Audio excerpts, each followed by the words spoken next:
Citroens are a bit of a theme at the Isle of Man Motor Museum. We've done a separate video on the Birotor. There's this fantastic CX that's just poking into shot here. There's an SM over the way there, and then there's a couple here of ultra rare Citroens.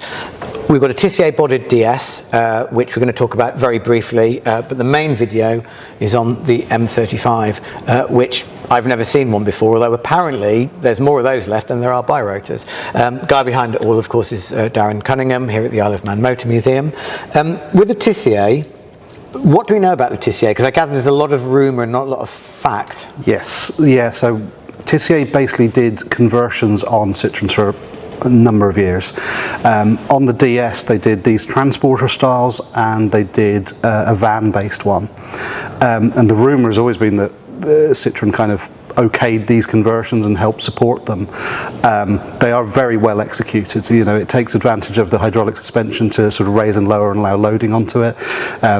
This particular one, we've gone through it all, fully restored it. It's functional, and we always love having it here with another so unusual Citroen. You can take it out? You can, yeah.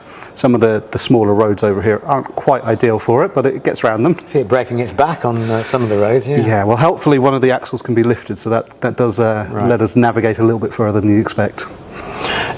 So how did you come to buy it? So we've been on the lookout for one for years. You never see them for sale, you never even hear about them really.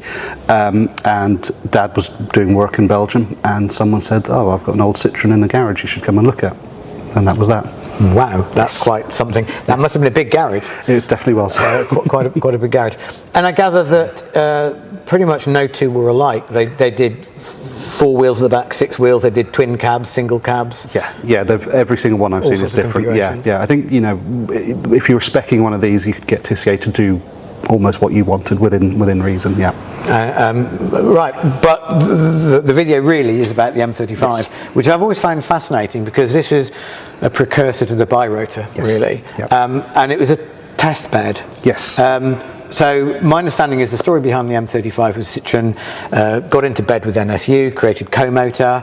They then launched the M35, not as a production car, but as a test bed for future production cars, and the M35s were given out to favoured customers who would run them as their own cars and give feedback on reliability and usability, presumably.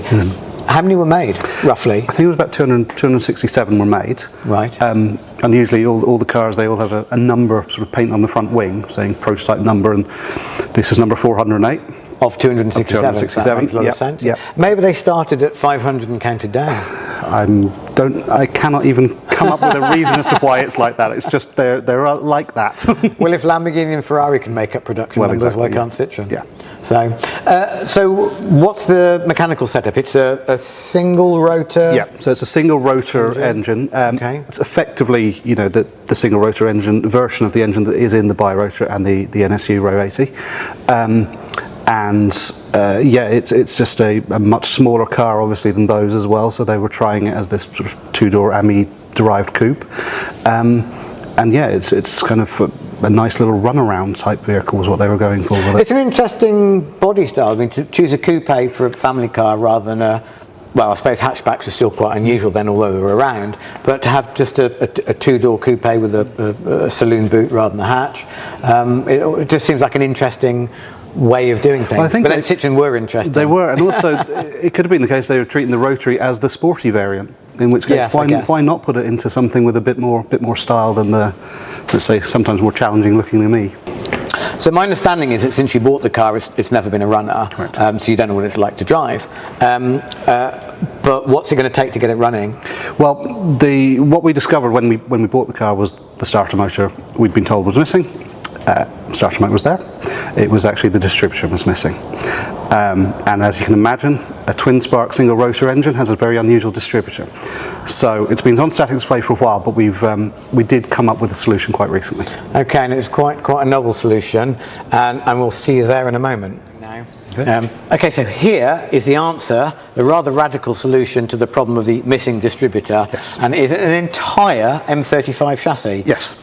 How do you find an entire M35 chassis? This one was a case of putting save searches on every website you can think of, and eventually one of them highlighting this car coming up for sale at an auction in France. Right. Simple as that. Okay, so it was an entire car. Yes. But was it a runner? It wasn't an entire car. It was an entire chassis. The engine was out of it. There was a variety of body panels with it. There was some seats with it. There was no body shell, and there was a box of just misc stuff. Right. And obviously looking through the photos, anything M35 I'm always looking at, especially when we needed the distributor. And then we're looking through, and I realised that it had the distributor sitting there in one of these boxes. And then that was that. Right, so we've got the Comotor engine, the single rotor, the correct engine. Yes. And it's the engine that this car left the factory with, as far as you know. We believe so, yes. Okay, and we've got the distributor. Yeah. And then we can see all of the hydropneumatic suspension, Yes. which is relatively complex, Yep. but brilliant, works Yep. brilliantly. And the plan is to take the distributor from this and put it into then to get it running. Yes, exactly. Any other bits that you're going to rob from this, or is that complete? We hope not. Complete? As far as we know, the other car is complete. There may be something that needs sort of, replacing in terms of non-functionality, and then we can obviously borrow from this one. This doesn't need to be a runner anymore. It's a lovely display Presumably you here could now, actually take the entire engine if you needed to, if exactly, that one. exactly. If we absolutely had to, yeah. Okay, so true to form.